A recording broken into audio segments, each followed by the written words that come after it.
Hi friends, നമസ്കാരം. നമുക്കിപ്പോൾ ഏത് കാര്യം ചെയ്യാനായിട്ടും ഒരു പ്രോത്സാഹനം തരുന്നത് മനസ്സിൻ്റെ ആഗ്രഹങ്ങളാണ്. ശരിക്കും പറഞ്ഞാൽ ഈ മാനസിക ഊർജം ശരിയായ രീതിയിൽ പ്രവർത്തിക്കണമെങ്കിൽ നമുക്ക് ആവശ്യങ്ങൾ വേണം, ആഗ്രഹങ്ങൾ വേണം, സ്വപ്നങ്ങൾ വേണം, ചിന്തകൾ വേണം. മാത്രമല്ല നമ്മുടെ സന്തോഷമായിട്ട് ബന്ധപ്പെട്ട പല സാഹചര്യങ്ങളും നമ്മൾ തന്നെ ക്രിയേറ്റ് ചെയ്തുണ്ടാക്കണം. അതുപോലെ സന്തോഷത്തിനും സംതൃപ്തിക്കും വേണ്ടി ഓരോരുത്തരും കണ്ടെത്തുന്ന മാർഗങ്ങളും വ്യത്യസ്തമാണ്. കാരണം മറ്റൊന്നുമല്ല, നമ്മുടെ ഓരോരുത്തരുടെയും സാഹചര്യവും വ്യത്യസ്തമാണ്. അപ്പം ഞാൻ ഇന്ന് പറയുന്നത് ലൈംഗികതയിൽ സ്വയം ചെയ്യുന്ന ചില രീതികളെക്കുറിച്ചും അതിൻ്റെ ചില പ്രത്യേകതകളെക്കുറിച്ചും പ്രാധാന്യത്തെക്കുറിച്ചുമാണ്. പ്രത്യേകിച്ചും സ്ത്രീ പങ്കാളി ചെയ്യേണ്ട ഈ കാര്യത്തിന് അതിൻ്റേതായിട്ടുള്ള ചില പ്രത്യേകതകളുണ്ട്. അതിനു മുമ്പ് ഈ ചാനൽ ആദ്യമായിട്ട് കാണുവാണെങ്കിൽ ഒന്ന് ലൈക്ക് ചെയ്യണം, സബ്സ്ക്രൈബ് ചെയ്യണം, ഷെയർ ചെയ്യണം കേട്ടോ.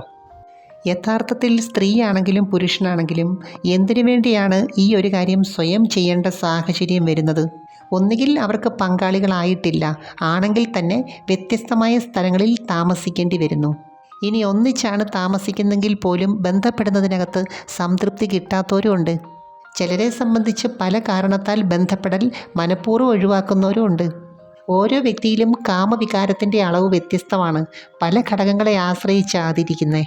പ്രണയമുള്ള പങ്കാളികളെ സംബന്ധിച്ച് ചില സാഹചര്യത്തിൽ അവർക്ക് കാമത്തിൻ്റെ ഊർജം കൂടുതലായിരിക്കും. മാത്രമല്ല ഉപബോധ മനസ്സിൻ്റെ പ്രവർത്തനം കാമത്തെ ശക്തമായിട്ട് സ്വാധീനിക്കുന്നുണ്ട്. ചിലർക്കാണെങ്കിൽ ഇതുമായിട്ട് ബന്ധപ്പെട്ട ഊർജം വളരെ ആക്റ്റീവാണ്. അതനുസരിച്ചാണ് പ്രകൃതി അവരെ ഒരുക്കിയിരിക്കുന്നത്. അപ്പോൾ ഇങ്ങനെയുള്ളവർക്ക് സംതൃപ്തി വേണമെന്നുണ്ടെങ്കിൽ അതിന് പറ്റിയ പങ്കാളിയെ കിട്ടണം. അല്ലെങ്കിൽ സ്വയം ചില കാര്യങ്ങൾ ചെയ്ത് സംതൃപ്തി കണ്ടെത്തണം. അതുപോലെ സ്വയം ചെയ്യുന്ന രീതിക്കകത്ത് സ്ത്രീയും പുരുഷനും തമ്മിൽ പ്രകടമായ വ്യത്യാസമുണ്ട്. പുരുഷനെ സംബന്ധിച്ച് ഒറ്റ ഭാഗത്തെ കേന്ദ്രീകരിച്ചാണ് അവരുടെ ഈ കാര്യങ്ങളൊക്കെ നടക്കുന്നത്. അതുകൊണ്ട് തന്നെ ചില സങ്കല്പത്തിൽ കൂടി, കാഴ്ചയിൽ കൂടി, ചിന്തയിൽ കൂടി പെട്ടെന്ന് തന്നെ അവർക്ക് ഈ മൂഡിലേക്ക് എത്താൻ പറ്റും. എന്നാൽ സ്ത്രീകളെ സംബന്ധിച്ച് അങ്ങനെയല്ല.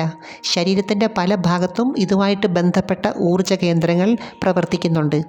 മാറിടത്തിൻ്റെ ഭാഗത്ത്, വയറിൻ്റെ ഭാഗത്ത്, യോനി ഭാഗത്ത്, അതുപോലെ തുടയുടെ ഉൾവശത്തൊക്കെ തന്നെ ധാരാളം നെർവെൻഡിങ്സുകൾ ഇതുമായിട്ട് ബന്ധപ്പെട്ട് പ്രവർത്തിക്കുന്നുണ്ട്. അതുപോലെ മുലക്കണ്ണുകളിൽ ചെയ്യുന്ന ചില ക്രിയകൾ ബ്രെയിനിലുള്ള ഇതുമായിട്ട് ബന്ധപ്പെട്ട പ്ലഷർ കേന്ദ്രങ്ങളെ ഉത്തേജിപ്പിക്കുന്നുണ്ട്. അതുപോലെ കാഴ്ചയിൽ കൂടിയും ചിന്തയിൽ കൂടിയും മാത്രം ഈ ഒരു മൂഡിലേക്ക് വരാനുള്ള പോസിബിലിറ്റി ഇവരെ സംബന്ധിച്ച് കുറവാണ്. അതുകൊണ്ട് തന്നെ സ്വയമാണെങ്കിൽ പോലും ചില പ്രത്യേക രീതിയിലുള്ള സ്പർശനങ്ങൾ ഇവിടെ പ്രധാനമാണ്. ഇപ്പോൾ യോനി ഭാഗത്താണെങ്കിലും ചില ക്രിയകൾ ചെയ്യുമ്പം ഏത് സങ്കല്പത്തിൽ കൂടിയാണ് അല്ലെങ്കിൽ ഏത് സാഹചര്യത്തിൽ കൂടിയാണ് എന്നുള്ളത് ഓരോരുത്തരുടെയും വ്യക്തിപരമായ കാര്യമാണ്. നമ്മളിപ്പോൾ എന്ത് കാര്യമാണെങ്കിലും സ്ഥിരമായിട്ട് കൈകാര്യം ചെയ്യുമ്പോൾ അതിനകത്തൊരു ഈസിനെസ് തോന്നും. ശരിക്കും പറഞ്ഞാൽ ഓരോ ഫീലിങ്സിനെയും നമ്മൾ സ്വയം മനസ്സിലാക്കേണ്ടതായിട്ടുണ്ട്. തന്നെയല്ല, വികാരപരമായിട്ടുള്ള ഫീലിങ്സ് വരുമ്പോൾ നമ്മുടെ ഓരോ അവയവങ്ങളും ഏത് രീതിയിൽ പ്രതികരിക്കുന്നു എന്നുള്ളത് അനുഭവത്തിൽ കൂടി മനസ്സിലാക്കേണ്ടതാണ്. ഞാൻ ആദ്യമേ പറഞ്ഞല്ലോ, ഇത് ഓരോരുത്തരും ഓരോ രീതിയിലാണ് ആസ്വദിക്കുന്നത്. അത് ഓരോരുത്തരുടെയും സാഹചര്യം അനുസരിച്ച്, ബുദ്ധി അനുസരിച്ച്, കഴിവനുസരിച്ച്, ചിന്തയനുസരിച്ച് ഒക്കെ വ്യത്യാസമുണ്ട്.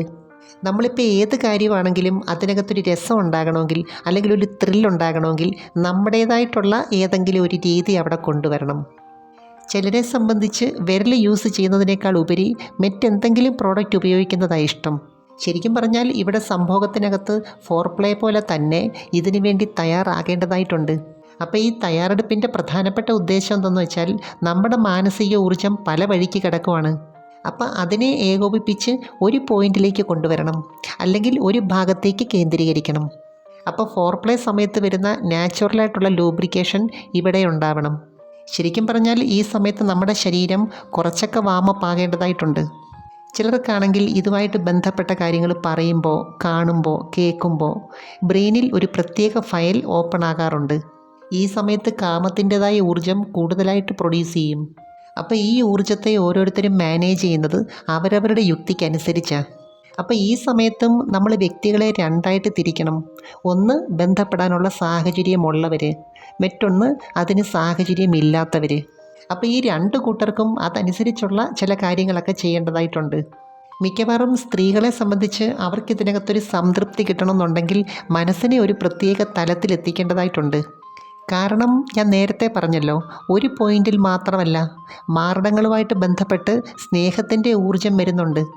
അതുകൊണ്ട് തന്നെ ഇവിടെ ചില ക്രിയകൾ ചെയ്യുമ്പോൾ ഇഷ്ടപ്പെട്ട ആളിനെ സങ്കല്പിക്കാറുണ്ട്. അതുപോലെ ക്ലിറ്റോറിസിൻ്റെ ഭാഗത്താണെങ്കിലും ആയിരക്കണക്കിന് നെർവെൻഡിങ്സുകൾ ബ്രെയിനിൻ്റെ പ്ലഷർ പോയിൻറ്റുമായിട്ട് ബന്ധപ്പെട്ട് പ്രവർത്തിക്കുന്നുണ്ട്. അപ്പോൾ ഇവിടെ കിട്ടുന്ന ഓരോ സ്ട്രോക്കുകളും നമ്മളറിയാതെ ഒരു ഹാബിറ്റ് ഫോം ചെയ്യുന്നുണ്ട്. എന്നുവെച്ചാൽ ചില പ്രോഡക്റ്റ് യൂസ് ചെയ്യുന്നവരെ സംബന്ധിച്ച് അതിൻ്റെ വൈബ്രേഷൻ കൂടുതലാണെങ്കിൽ അതനുസരിച്ചുള്ളൊരു ഫ്രീക്വൻസി ആയിരിക്കും നമുക്ക് ഇഷ്ടപ്പെട്ട് വരുന്നത്. അപ്പോൾ സ്വാഭാവികമായിട്ടും പങ്കാളിയായിട്ട് ബന്ധപ്പെടുന്ന ഒരു സാഹചര്യം വരുമ്പോൾ ഈ ഫ്രീക്വൻസി അവിടെ കിട്ടത്തില്ല. എന്നുവെച്ചാൽ ഈ ഭാഗത്തെ ടിഷ്യൂസിൻ്റെ ഒരു പ്രത്യേകത എന്താണെന്ന് വെച്ചാൽ അത് ഉപയോഗിക്കും തോറും കൂടുതൽ ഹാർഡായിക്കൊണ്ടേയിരിക്കും.